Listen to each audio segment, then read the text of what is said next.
So a project that I've been wanting to do for a while now is an EDF jet.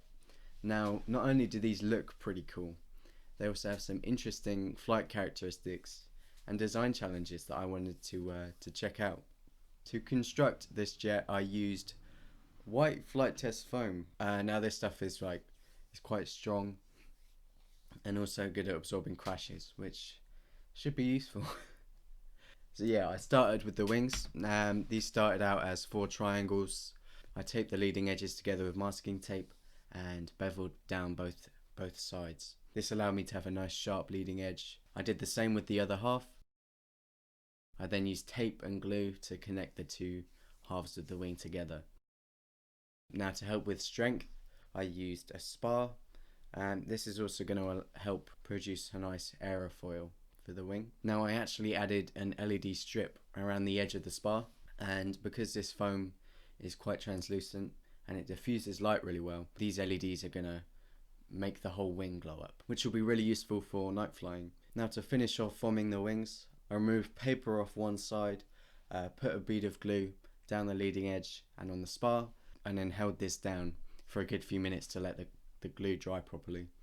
I did this on the other side as well. It's quite a small, simple EDF that I'm using for this build, and the rear of the fuselage is going to be built around this. So I started with that. I formed a tube by peeling the paper off one side. This allowed me to curve it round the outer edge of the EDF to act as the rear duct, kind of. Now, for the shaping of the fuselage, I just used thick paper. It allowed me to get some nice smooth curves to help with the aerodynamics a little bit.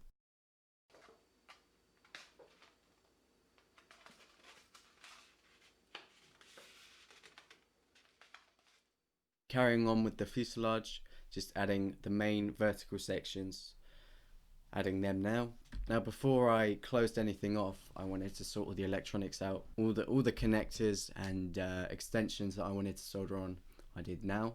Another thing to note is that all the wires that come from the back, all the servo wires, LED wires and ESC wires, they're all glued down and out of the way of the EDF as much as they can be, to allow the airflow through that area to be as smooth as possible, and also keep the wires safe from being sucked into the EDF. So finishing off the fuselage, just adding all the remaining sections.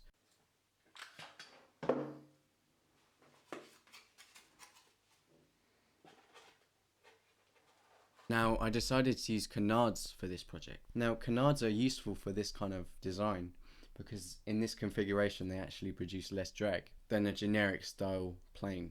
There's some quite interesting physics behind this, and I'll put a link in the description if you want to research that yourself. But the canards were attached to the fuselage by a barbecue skewer, and this barbecue skewer was connected to a servo. So this allowed me to adjust the angle of the canards, and this means that I'll be able to do it remotely. So if I want to change them in flight, then I'll be able to do that.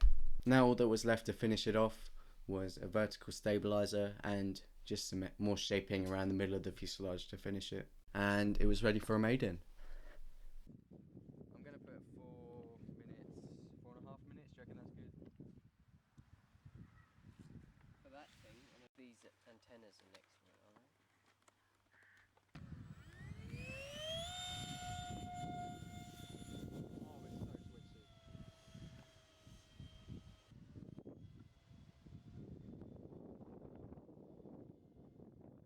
Now, you might be able to tell that it's not flying very well, and this is because it's tail heavy. Now, a plane is tail heavy when the center of gravity is too close to or behind the center of lift. And when a plane is tail heavy, it will generally be quite unstable and also struggle to build up any speed, which you can quite clearly see is what I'm struggling with.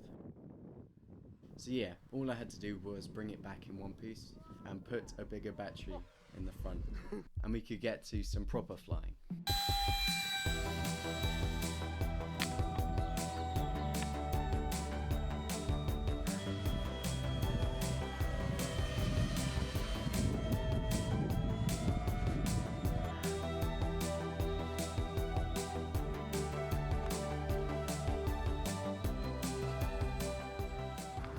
We're going 4S, and it's dark now, so we'll put the lights on. No, it's a slightly different. Oh, Okay, yes, I like that.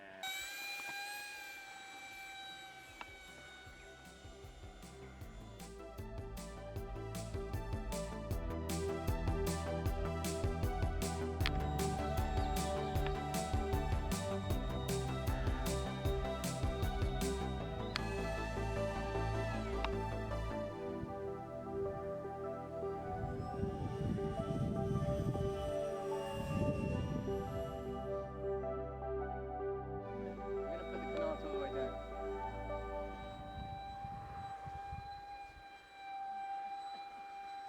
Oh man, this thing, I just had a heart attack. Oh my goodness, I put the canards down and it goes nuts, dude. It goes nuts. So I was actually really pleased with how this thing flies. But one thing that I did want to find out was how fast it was going. And the maneuver I did to do that was a split S, which is basically getting as much height as possible, doing a 180 and then pulling out of it. And this basically put gravity on our side to kind of squeeze as much speed out of the jet as possible. So yeah, we put a GPS in it and a 4-cell battery in it and kind of sent it. And on the 4th or 5th run, I think, I sent it a little bit too hard and this happened.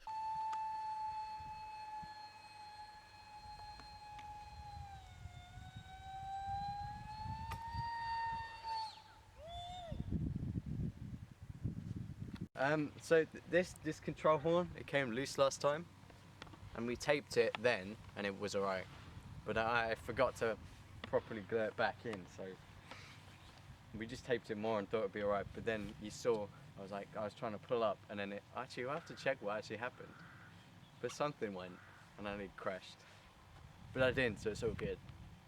Now, what happened there is you can see that the control horn that was connecting it to the servo broke away from the control surface. This meant that half my control disappeared and I entered a dive pretty quickly.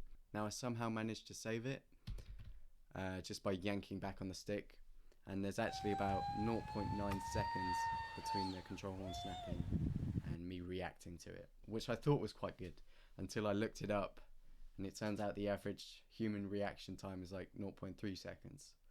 So I'm just slow. But yeah, so you can tell that one of the control surfaces has been disconnected, because as I pull up, you can see that the jet actually rolls quite violently to one side, which luckily I had enough height to correct this before touching down. And honestly, I got so lucky that this thing didn't just smash into the ground. So we didn't get a proper speed run out of it. This was kind of the first time I fully sent it, went full throttle and everything.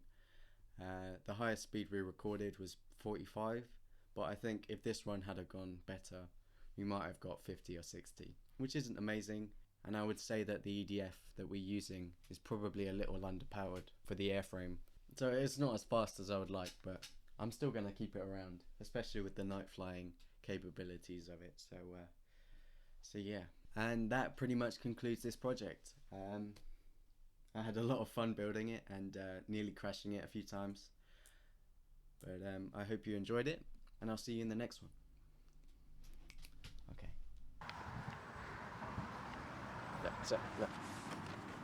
Look. Ah!